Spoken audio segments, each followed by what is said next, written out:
ഭൂരിപക്ഷം പേരും പഠിക്കുന്നത് ഒരു ജോലി കിട്ടാൻ വേണ്ടിയിട്ടാണ്. അതിനു വേണ്ടിയിട്ട് എല്ലാ വിദ്യാർത്ഥികളും പരമാവധി ഉന്നതമായിട്ടുള്ള ബിരുദങ്ങൾ കരസ്ഥമാക്കുന്ന ആളുകളാണ്. അതിന് എത്ര പൈസ മുടക്കിയാലും അവരെല്ലാം അത് ചെയ്യുന്നതാണ്.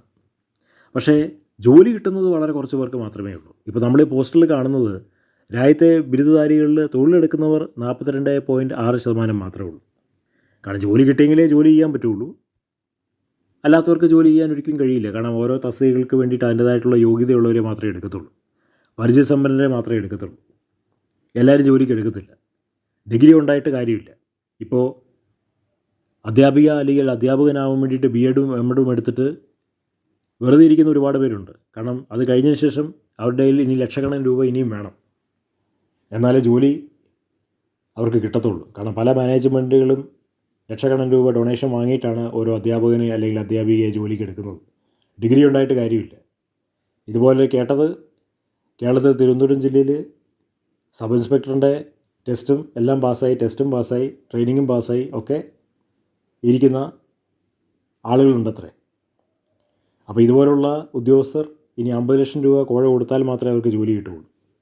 അപ്പോൾ ബിരുദം എടുത്താൽ മാത്രം പോരാ, അതിനുള്ള സാഹചര്യം കൂടെ വേണം. പിന്നെയും പൈസ വേണം. ലക്ഷക്കണക്കിന് രൂപ മുടക്കിയിട്ടാണ് ഒരാൾ നേഴ്സായിട്ട് പുറത്തേക്ക് ഇറങ്ങി വരുന്നത്. ഇനി വിദേശത്ത് പോകണമെന്നുണ്ടെങ്കിൽ, ഉന്നതമായ ശമ്പളമുള്ള ജോലി കിട്ടണമെന്നുണ്ടെങ്കിൽ ഇനിയും ലക്ഷക്കണക്കിന് രൂപ കെട്ടിവെക്കണം.